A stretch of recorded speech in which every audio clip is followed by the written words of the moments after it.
Hello hello hello बच्चा party. क्या हाल है? आशा करता हूँ आप सब बहुत अच्छे होंगे। और आज हम स्टार्ट कर रहे हैं क्लास 9 साइंस का एक बहुत ही इंटरेस्टिंग चैप्टर जिसका नाम है एटम्स एंड मॉलिक्यूल्स। दोस्तों, इस एटम्स एंड मॉलिक्यूल्स चैप्टर को पढ़ के आपके केमिस्ट्री के जो बेसिक्स होते हैं वो क्लियर होंगे। आपको केमिस्ट्री में मजा आने लगेगा। आप जानेंगे कि एलिमेंट्स कितने तरीके के होते हैं, उनके सिंबल्स क्या होते हैं, रिएक्शन कैसे लिखी जाती है, ना जाने क्या। तो जल्दी से स्टार्ट करते हैं। सबसे पहले एक हिस्ट्री के बारे में सीखते हैं।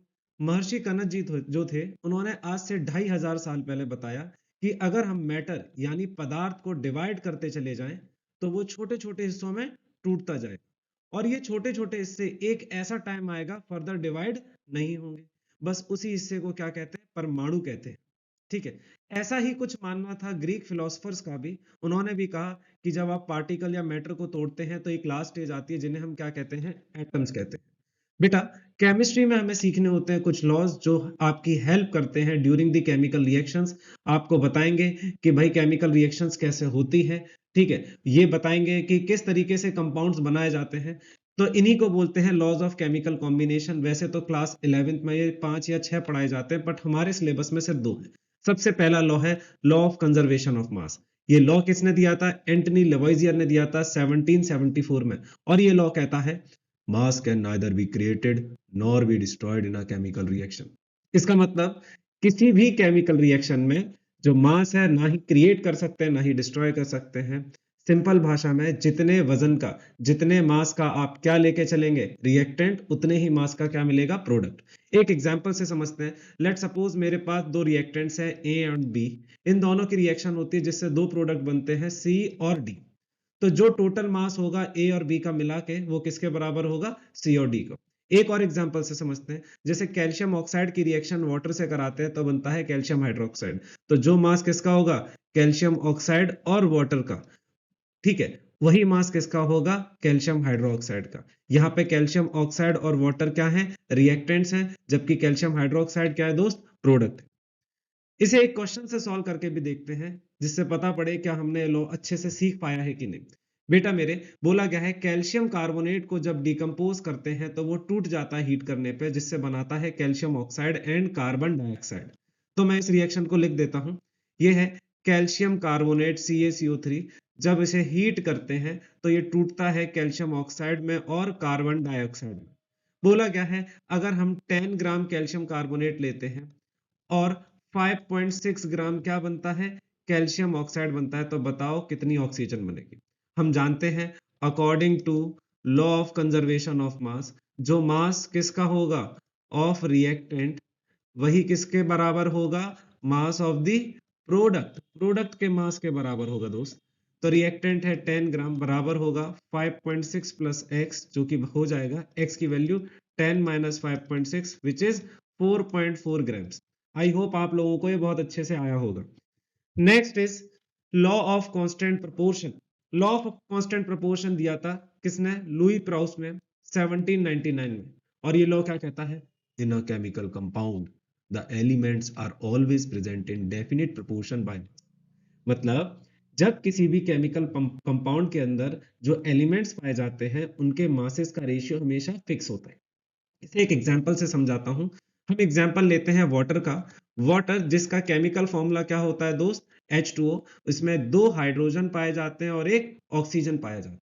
ठीक है। आप सबको स्क्रीन पे देखते जाना है। ठीक है। तो हाइड्रोजन का मास होता है 1 और कितने हाइड्रोजन है दोस्त? 2। ठीक है। रेशियो लेते हैं। ऑक्सीजन का मास होता है 16। आप सब सोच रहे होंगे कि सर को कैसे पता कि हाइड्रोजन का मास 1 होता है या ऑक्सीजन का 16 होता है। तो भाई मेरे, कुछ समय रुक जाओ। आप लोगों को भी ये सारे मासेस याद हो जाएंगे, फिर आपको कभी टेंशन लेने की जरूरत नहीं पड़ेगी। तो ये हो गया 1 इंटू 2 2 और रेशियो 16। 2 रेशियो 16 आया 1 रेशियो 8।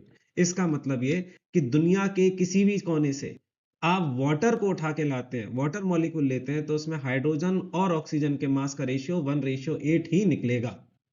ठीक है। अब इस पे एक एक्स्ट्रा क्वेश्चन और कराता हूं। कोई अगर टफ क्वेश्चन बनाया जाए तो क्या बनेगा? मान लीजिए वो पूछ सकता है how much mass of hydrogen required for 3 gram oxygen in water. तो बोला गया है अगर मेरे पास वाटर का मॉलिक्यूल है तो और उस वाटर मॉलिक्यूल में अगर ऑक्सीजन का मास 3 ग्राम है तो हाइड्रोजन का मास कितना होगा मेरे भाई। तो हम लोगों को पता है for every 1 gram hydrogen we require 8 gram oxygen, ठीक है ना। हर 1 ग्राम हाइड्रोजन के लिए 8 ग्राम क्या लगती है ऑक्सीजन, ठीक है। इसे मैं ये लिख सकता हूं कि 8 gram oxygen is equal to 1 gram hydrogen. तो 1 ग्राम ऑक्सीजन किसके बराबर होगी, 1/8 ग्राम हाइड्रोजन के, ठीक है। तो 3 ग्राम ऑक्सीजन किसके बराबर हो जाएगी, 1/8 into 3 gram hydrogen. I hope आप लोगों को समझ में आया होगा। एक और एग्जाम्पल से इसे करके देखते हैं। Let suppose take the example of ammonia. Ammonia क्या होता है, NH3। इसमें एक नाइट्रोजन होते हैं और 3 हाइड्रोजन के एटम्स होते हैं मेरे भाई। नाइट्रोजन का मास होता है कितना, 14। हाइड्रोजन का मास अभी अभी हमने सीखा होता है 3। तो रेशियो आया 14:3। कितना रेशियो आया, 14:3। ये रेशियो क्या बताता है, for every 14 gram nitrogen we require 3 gram hydrogen. हर 14 ग्राम नाइट्रोजन के लिए 3 ग्राम हाइड्रोजन चाहिए होती है। अब इसी रेशियो पर बेस्ड कुछ भी क्वेश्चन बना सकता है। वो बोल सकता है बताओ 7 ग्राम नाइट्रोजन के लिए कितनी हाइड्रोजन चाहिए होगी, तो कैसे निकालेंगे। इसका मतलब 1 ग्राम नाइट्रोजन 14 नीचे डिनोमिनेटर में चला गया, हो गया 3/14 ग्राम हाइड्रोजन। तो फॉर 7 ग्राम नाइट्रोजन कितना हो गया, 3/14 into 7 which is equal to what, 1.5 gram hydrogen. I hope आपको अच्छे से समझ में आया हो। अब पढ़ते हैं डेल्टन्स एटॉमिक थ्योरी के बारे में। जॉन डेल्टन जो कि एक ब्रिटिश केमिस्ट थे, उन्होंने दी थी एटॉमिक थ्योरी कब, 1808 में।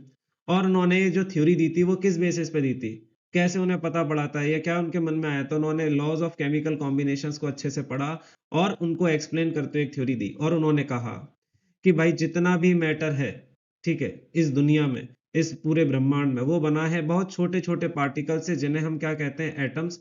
और यही एटम्स पार्टिसिपेट करते हैं किसमें, केमिकल रिएक्शन में।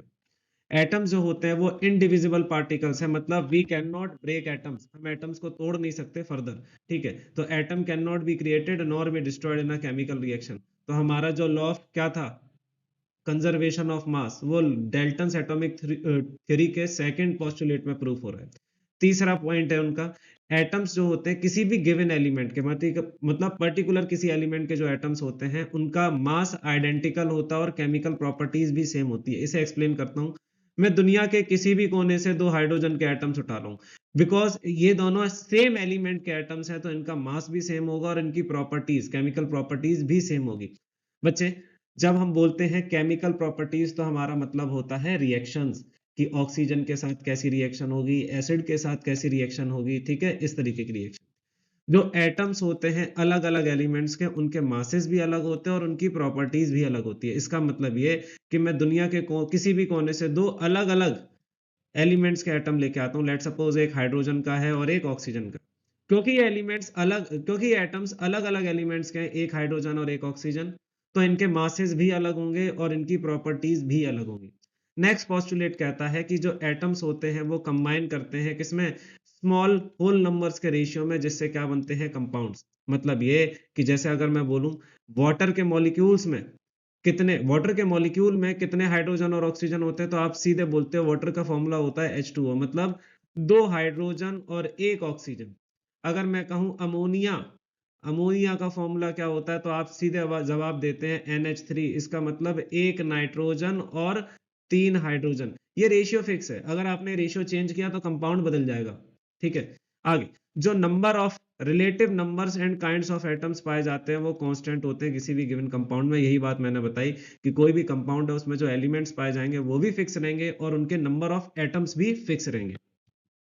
नेक्स्ट, डेल्टन्स एटॉमिक थ्योरी के कुछ ड्रॉबैक्स, कुछ कमियां जो डेल्टन साहब ने बताई थी अपने टाइम में और वो आज के टाइम में गलत प्रूफ होती है। जैसे सबसे पहली बात उन्होंने बोली कि एटम्स को हम तोड़ नहीं सकते, which is not true in today's world, ठीक है। आज के टाइम में एटम्स को तोड़ा जा सकता है, फर्दर डिवाइड किया जा सकता है किसमें, सब एटॉमिक पार्टिकल जिन्हें कहते हैं इलेक्ट्रॉन, प्रोटॉन एंड न्यूट्रॉन, ठीक है। ऐसे ही उन्होंने कहा था, सेकंड पॉइंट को एक्सप्लेन कर रहा हूं। डेल्टन साहब ने कहा था कि यार जो सेम एलिमेंट्स के एटम होते हैं, सेम एलिमेंट्स के जो एटम होते हैं उनके मासेस भी सेम होते हैं और प्रॉपर्टीज भी सेम होती है, पर आज के टाइम में गलत प्रूफ हो जाता है इन केस ऑफ आइसोटोप्स। आइसोटोप्स के केस में बात गलत है। हाइड्रोजन के 3 आइसोटोप्स पाए जाते हैं जो आप फर्दर पढ़ेंगे। एक होता है 1H1, क्या होता है मेरे बच्चे, एक होता है 1H1, एक होता है 1H2 और दूसरा नेक्स्ट होता है 1H3। तीनों का मास अलग है, एक का मास 1 है, एक का 2 और एक का 3 है। तो इन केस ऑफ आइसोटोप्स ये बात गलत हो जाती है। ठीक है, उन्होंने क्या कहा था कि जो अलग अलग एलिमेंट्स हैं, जो अलग अलग एलिमेंट्स हैं उनके मासेस भी अलग अलग होंगे, पर ऐसा हर बार सही नहीं है। जैसे हम जानते हैं क्या, in case of argon and calcium both have same mass, what is that is 40।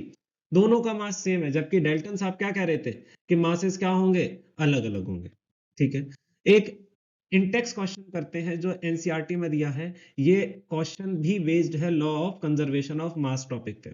बोला गया है एक रिएक्शन होती है जिसमें 5.3 ग्राम्स क्या लेते हैं, सोडियम कार्बोनेट, और उसकी रिएक्शन कराते हैं 6 ग्राम इथेनोइक एसिड से, जिससे क्या बनता है, 2.2 ग्राम बनती है कार्बन डाइऑक्साइड और 0.9 ग्राम बनता है वाटर, और साथ में बनता है 8.2 ग्राम सोडियम इथेनोएट।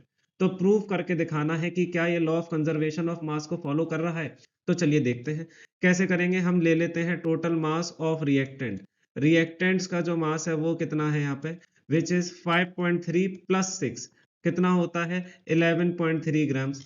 ऐसे ही मास लेते हैं प्रोडक्ट का, कितना है मास ऑफ प्रोडक्ट जो है वो है भाई मेरे 8.2 प्लस 2.2 प्लस 0.9, 8 और 2 हो गए कितना, 10, 10 में 10.9, 10 पॉइंट के बाद ये हो गया 11.1 और ये हो गया 11.3, तो ये हो गया 11.3 ग्राम्स। हमने देखा बिकॉज मास ऑफ रिएक्टेंट किसके बराबर है, मास ऑफ प्रोडक्ट के बराबर है। किसके बराबर है, मास ऑफ प्रोडक्ट के बराबर है।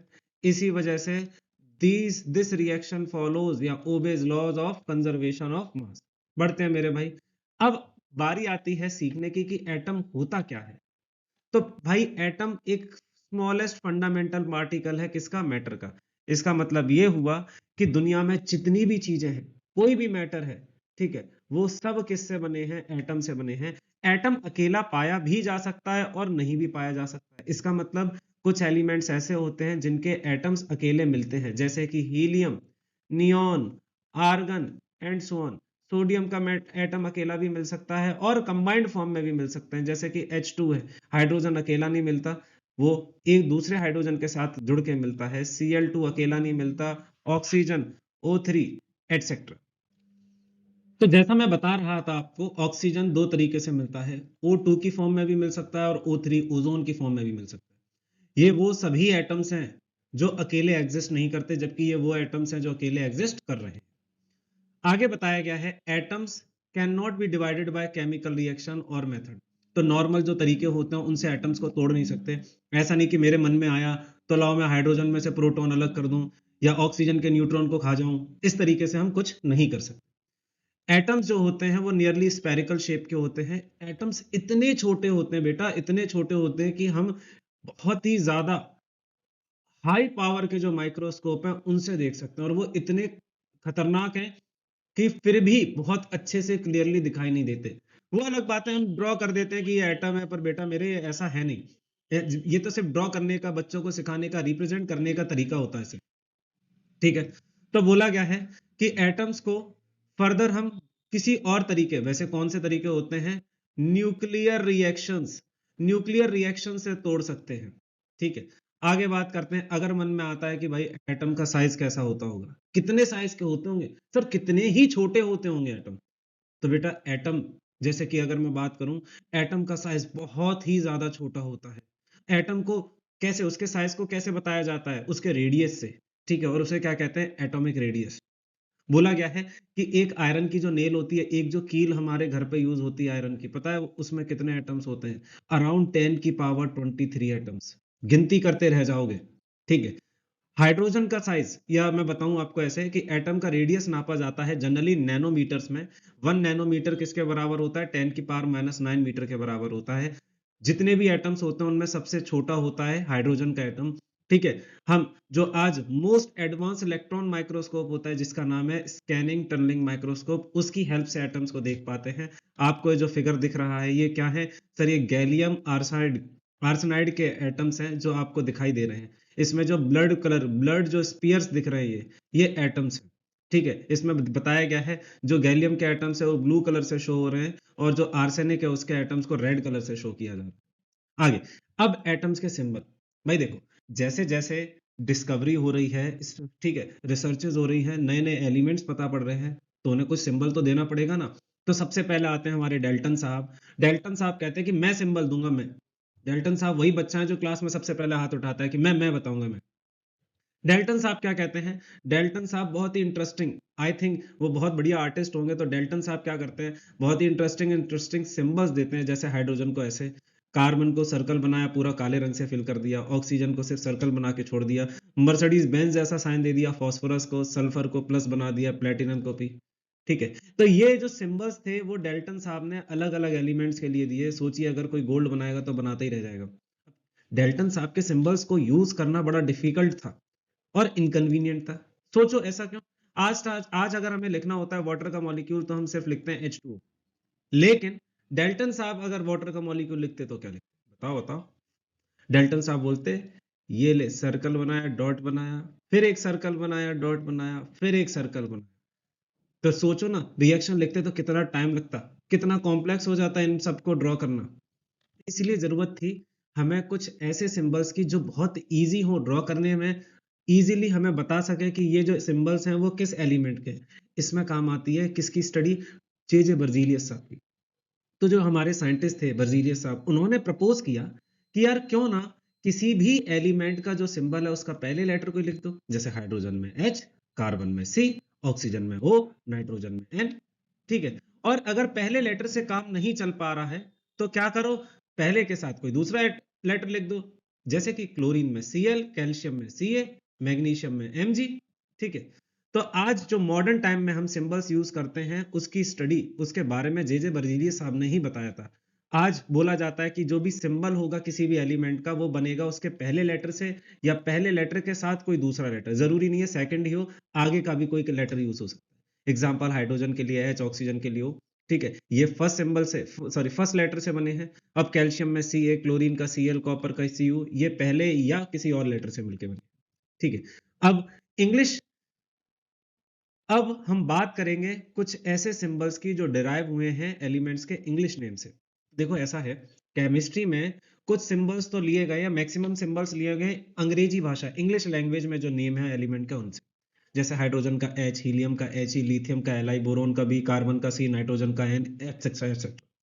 लेकिन कुछ सिंबल्स जो हैं वो लिए गए हैं उनके लैटिन या जर्मन नेम से। तो यहाँ पे स्क्रीन पे जो आपको पूरा चार्ट दिख रहा है, ठीक है, ये सब आपको याद करने हैं दोस्त। कैसे याद होंगे? बार बार बोल बोल के, लिख लिख के, एक दूसरे से पूछ पूछ के। आपको जितना इजीली ये एलिमेंट्स के सिंबल्स याद हो जाएंगे उतना आसानी होगी केमिस्ट्री को समझने में। अब इसके बाद बात करते हैं कुछ ऐसे सिंबल्स जो लिए गए हैं लैटिन नेम से, और ये वेरी वेरी इंपॉर्टेंट है भाई। आपके एग्जाम में पक्का इसमें से कोई ना कोई क्वेश्चन पूछा जाएगा।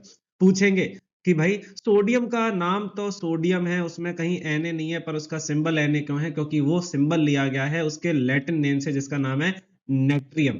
पोटेशियम का सिंबल K आता है कैलियम नाम से, आयरन का Fe आता है फेरम नाम से, कॉपर का Cu आता है क्यूप्रम नाम से, सिल्वर का Ag आता है अर्जेंटम नाम से, गोल्ड का Au आता है ऑरम नाम से, मर्करी का Hg आता है हाइड्रोगायरम नाम से, लेड का Pb आता है प्लम्बम से, टिन का Sn आता है स्टेनम से, एंटीमनी का Sb आता है स्टीबियम से, और लास्ट टंगस्टन का W आता है वुल्फ्रम से। पर वुल्फ्रम कैसा नेम है? जर्मन नेम है। बोला गया ये जो नेम और सिंबल्स होते हैं आज के टाइम में किसी भी एलिमेंट्स के, अगर कोई भी नया एलिमेंट डिस्कवर होता है, कोई नया कंपाउंड डिस्कवर होता है, उसका नाम और उसके लिए जो सिंबल है वो कौन अप्रूव करता है? केमिस्ट्री की सबसे बड़ी ऑर्गेनाइजिंग बॉडी जिसका नाम है IUPAC, जिसकी फुल फॉर्म है international union of pure and applied chemistry. तो कई सारे स्कूल्स में तो IUPAC की फुल फॉर्म भी पूछ ली जाती है।